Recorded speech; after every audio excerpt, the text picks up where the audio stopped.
بیخ چیزی را گویند، اصل لغت میں لغوی اعتبار سے کسی چیز کی بنیاد کو کہا جاتا ہے۔ اچھا، اور اصطلاحی میں کیا کہیں گے؟ در اصطلاح الاصل ما یبنى علیہ شیء غیرہ، اصل وہ چیز جس چیز کے اوپر کسی غیر کی بنیاد رکھی جائے، وہ چیز جس کے اوپر کسی چیز کی بنیاد رکھی جائے لیکن یہ اصل اور ہے، وہ جس کی بنیاد رکھ رہے ہیں وہ اس کا غیر ہو۔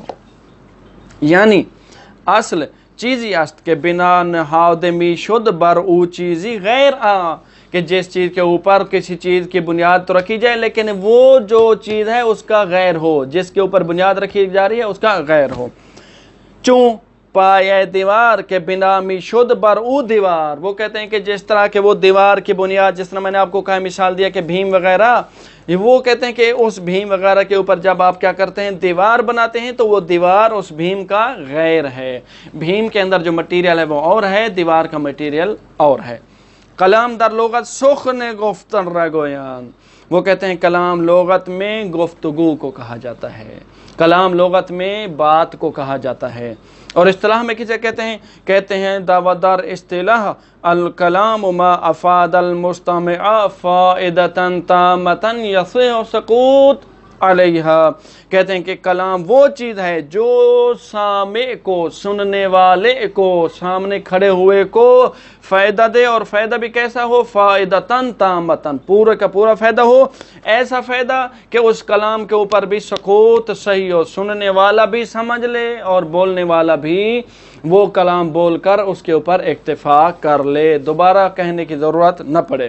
یعنی کلام چیزی است کہ فائدہ بدہد شنود را فائدہ تامی کہ صحیح باشا سکوت بر او، کہتے ہیں کہ سنن کلام وہ چیز ہے کہ جو فائدہ دے سننے والے کو، وہ فائدہ بھی فائدہ تام ہو کہ جس کے اوپر اکتفا کیا جائے، سکوت کیا جائے۔ جیسے زید قائمن، زید کھڑا ہے، کسی نے آ کر کہا ہے کہ زید قائمن، کہ زید کھڑا ہے، تو سننے والا بھی جب سنے گا تو خاموشی اختیار کر لے گا کہ واقعاً زید کھڑا ہے، بولنے والا بھی اس جملے کے اوپر اکتفا کر سکتا ہے کہ زید کھڑا ہے۔ اب اس کے اوپر سننے والے کو دوبارہ بولنے کی کہ کیا کہا ضرورت نہیں ہے، بولنے والا بھی دوبارہ سمجھانے کی وہ ضرورت نہیں کرے، یعنی زید ایستاد است کہ زید کھڑا ہے۔